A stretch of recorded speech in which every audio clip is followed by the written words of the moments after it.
Well, movie theaters are full of comic book movies, which must mean it's the summer. Or fall. Or Christmas.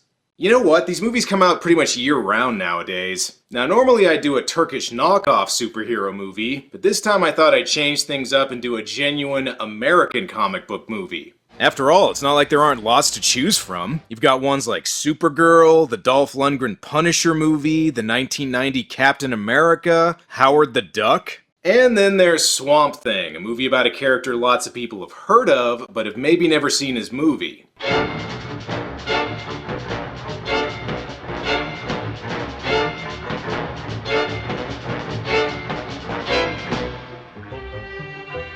Swamp Thing is a 1982 sci-fi movie directed by none other than horror master Wes Craven, and based on the DC comic book about a big green swamp monster. This movie showed Wes Craven at a bit of a transition point in his career. It's more mainstream and less graphic than his early stuff like Last House on the Left and The Hills Have Eyes, but it's not as slick and professional as his later stuff like Nightmare on Elm Street or Serpent and the Rainbow. Think of this movie as part of Wes Craven's awkward teenage years career-wise. He'll figure out who he is eventually, but he's not quite there yet. You'd think a character like Swamp Thing would be a natural fit for somebody like Wes Craven, since he's one of DC Comics' most popular horror-themed characters, so it's a little unusual that the movie actually downplays the horror elements. But hey, they got Henry Manfredini of Friday the 13th fame to do the music, so turns out Freddy and Jason had a link even before they crossed over. So we begin with a prologue that says, "In the unexplored reaches of an unmapped swamp, the creative genius of one man collided with another's evil dream, and a monster was born." And that monster was known as Man-Thing. Or, as he's sometimes known, Giant-Sized Man-Thing. Ladies. I don't know about Swamp Thing, but I'm pretty sure the beast from Boggy Creek is in here somewhere. Swamp Thing, by the way, is played by actor Dick Durock, which already sounds like a name a comic book character would have. Never mind him, though. We gotta get to the real star of this movie, Adrian Barbeau and her huge, hair. Where's the nearest good restaurant? Depends. If you're a human, it's back in Washington. But if you're a gator, could be right where we land. Okay, relax, pal. We're making a comic book movie, not an Amazon cannibal film. Then again, this is a Wes Craven movie and David Hess is down there, which means there's a strong possibility you might get raped. Adrian Barbeau plays government agent Alice Cable. Wait a second, Cable? Damn it, this is a DC Comics movie, not a Marvel one. Cable's been assigned to help protect biologist Alec Holland, who's conducting experiments in the swamp. Holland insisted on building it all out here.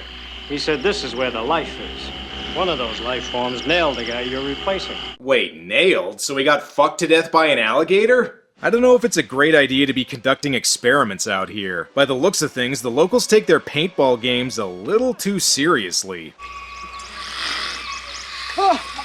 No! Okay, considering that snake clearly didn't bite that guy, I'm assuming he's just really grossed out right now. I don't know where we are, Toto. But it sure is in Kansas. Yeah, it's South Carolina standing in for Louisiana. I can't tell if Dr. Holland is conducting important biological research or making his own Jonestown cult out here. Whatever he's doing must be important, since it's not just the government that's interested in it. Somebody's heard Arcane's gotten wind of the project. I thought Arcane was dead. Who said Arcane's onto this? Well, I'm sure there's nothing to worry about. A guy with the name Arcane is probably on the up and up. I mean, Dr. Babykiller proved to be an okay guy. Dr. Holland is played by veteran character actor Ray Wise, who in addition to his extensive acting resume was also one of the people considered for the role of Freddy Kruger. And instead he's in this Wes Craven movie. It's a bit like almost being cast as Indiana Jones and instead being in 1941. Holland's conducting research on plants, which apparently involves being mean to animals. Well, Alice, since it's your first day at work and we're clearly meant to be love interests, what do you say we go on a little swamp ride together? You look like a tree. Sometimes I feel like a tree. Foreshadowing. Boy, the swamp sure is romantic. The heat, the bugs, the rapidly building ass sweat. Holland sure knows how to charm a lady. Like what happened to the guy I'm replacing, for instance? The gator was only following his natural way. Can't blame a guy for that. Yeah, that's also what Holland told the guy's wife and daughter at his funeral. You know, even though this is a comic book movie, so far I'm not getting the sense this was directed by a master of horror. Charlie! Cable?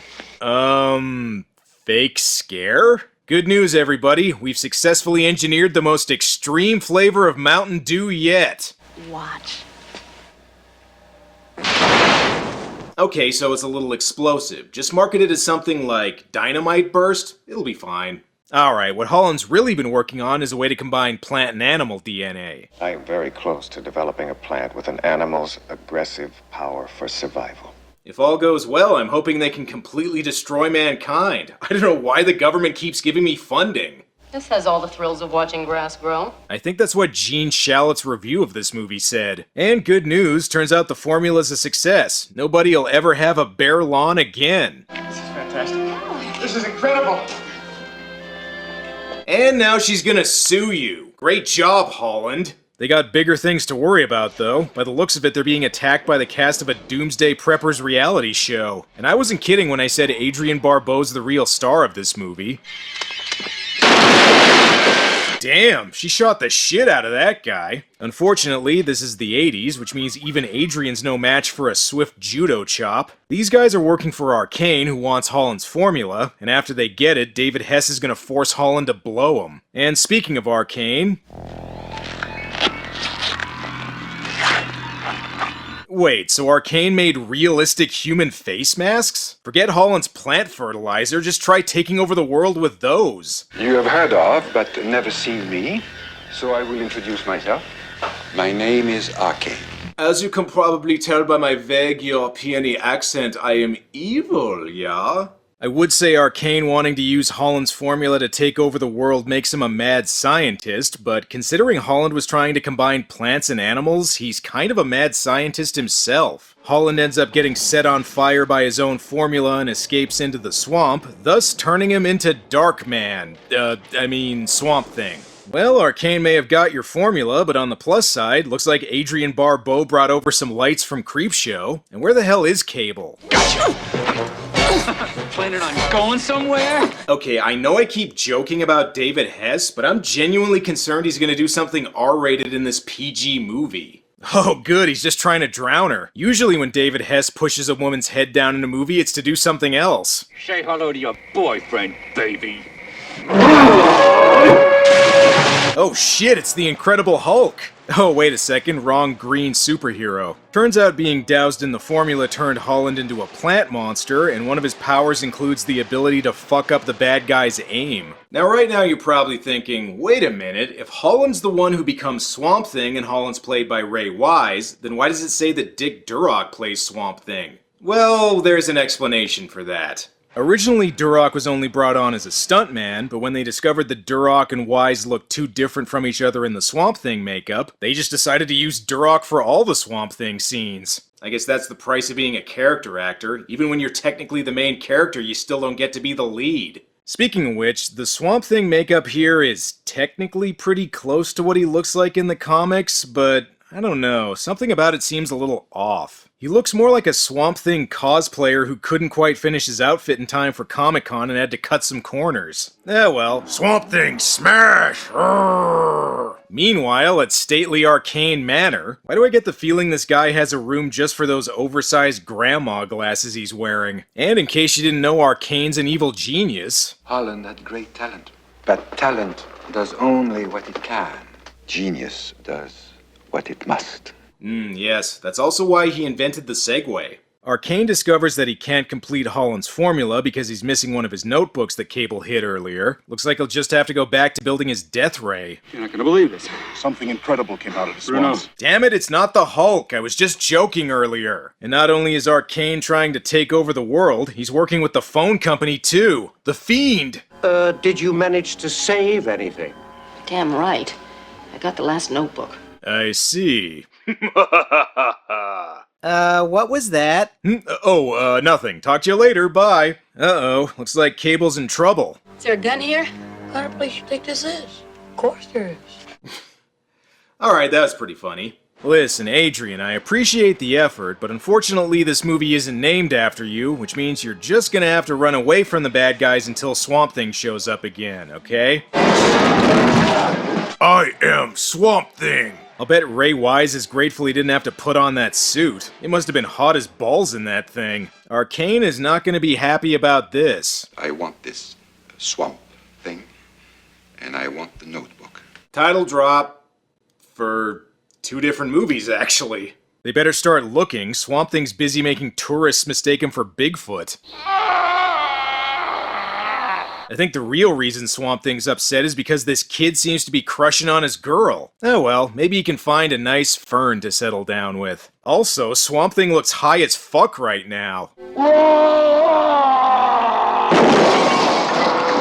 Okay, I know I keep comparing Swamp Thing to the Hulk, but he somehow manages to have an even smaller vocabulary. It's probably for the best that Cable isn't into Swamp Thing. With what he's got going on down there, things wouldn't have worked out anyway. You may have noticed that a lot of the movie's plot consists of Cable running around the swamp, almost getting captured by Arcane's men, then Swamp Thing comes in and saves her. It almost feels like they wanted Adrian Barbeau to be the hero, but then they kept remembering they're supposed to be making a Swamp Thing movie. Another one of Swamp Thing's powers, he's invisible to peripheral vision. This looks less like he's fighting an elite mercenary unit, and more like he's really fucking up some guy's fishing trip. I do feel sorry for Dick Durock, though. Some of these explosions look almost Godzilla movie close. Any sign of him over there?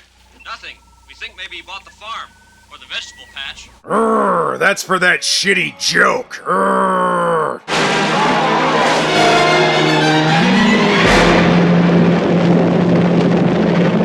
Fun fact, in the 80s, not only were cars explosive, but so were boats. Meanwhile, I see Arcane's busy posing for his spread in Nifty Over 50 Weekly. That thing is smart. Yeah, the way it lumbers around and throws guys? Only a genius would think of that shit. Oh, and in case any of you were thinking this movie hasn't been very Wes Craven-y so far... Jude!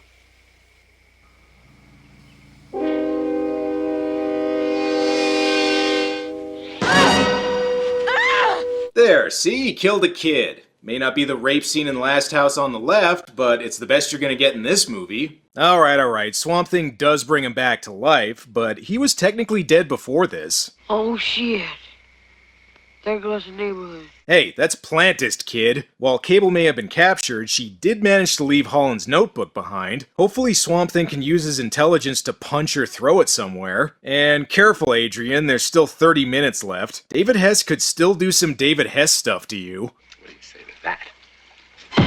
Ooh, right in his raping area. Alright, that does it, lady. I'm taking you to the last swamp on the left. Also, David finds out that instead of wasting time shooting Swamp Thing, they should have just been using pruning shears on him.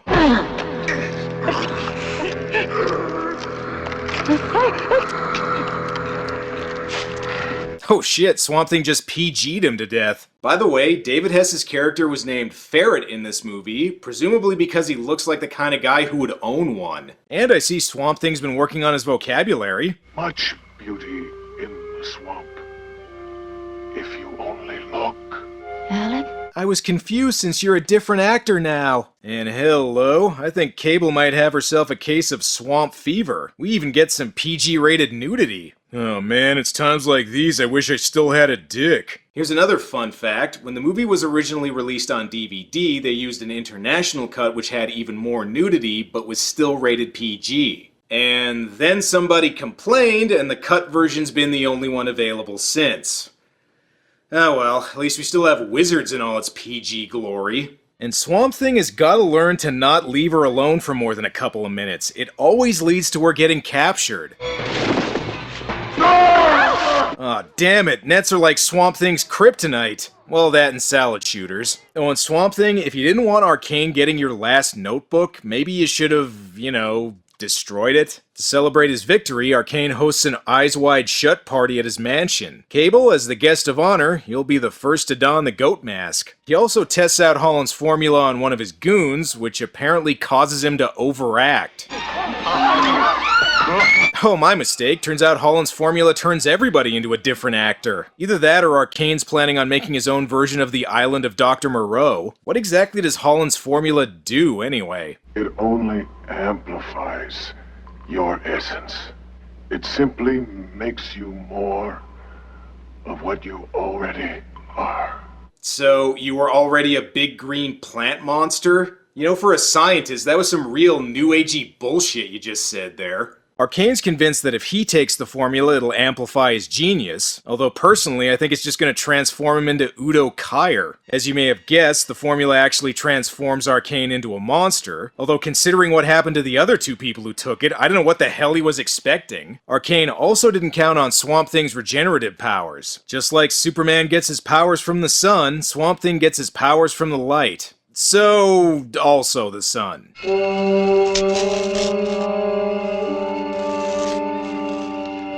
Your arm. Heh, that's not my arm, baby. Oh shit, Arcane looks like somebody put Grimace in a microwave.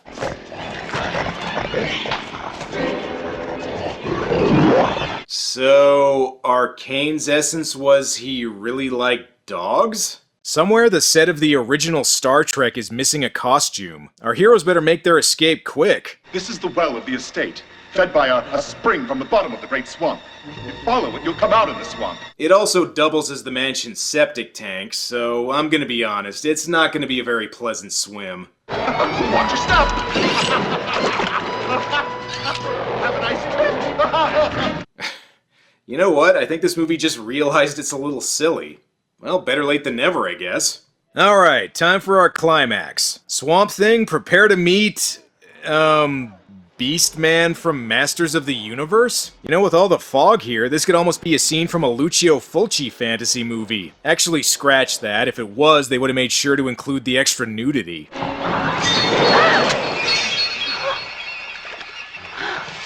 Look, don't worry about it, Swamp Thing. She wasn't signed on for the sequel anyway. No one stabbed Swamp Thing's girlfriend! Swamp Thing smash puny Arcane! Okay, I know he's technically healing her here, but I think he just wanted an excuse to cop a feel. And come on, Swamp Thing, you're in an 80s movie directed by Wes Craven. You should know the bad guy's not dead yet.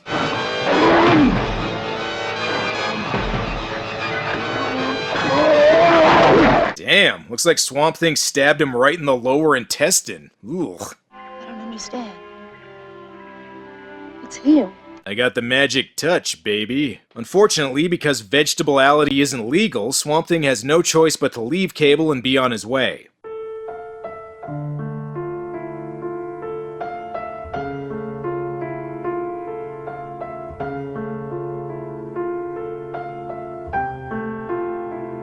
Alright, I wanted to get one more Hulk reference in there. While Swamp Thing wasn't nearly as popular as Craven's next theatrical film, a little movie called A Nightmare on Elm Street, it did manage to get a sequel with The Return of Swamp Thing, and Dick Durock also went on to play Swamp Thing in a TV series that lasted for 3 seasons. Not bad for a guy who was originally hired just to be a stuntman. I'm glad things worked out for him, because this is one movie where I'm a little surprised it became a franchise. I think the biggest problem is that it doesn't really play to Wes Craven's strengths. It doesn't have the raw, gritty vibe of his earlier exploitation movies, and it's also not as polished and creative as his later studio films. Instead, it almost has the look and feel of a made-for-TV movie. It also falls into the trap of being too goofy to be taken seriously, yet is also too serious to be much fun. This isn't Wes Craven's worst movie, but it's a long way from his best, and while it is kind of entertaining, it's still disappointing considering the potential of both the source material and the talent behind it.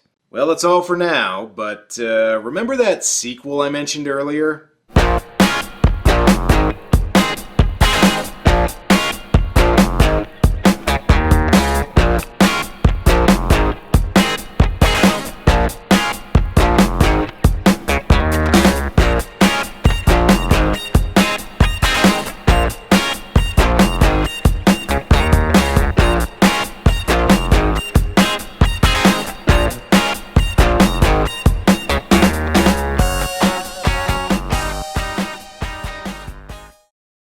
Just look at the most creative thing a man and a woman can do together, and you'll see something growing, unpredictable, magical, hot.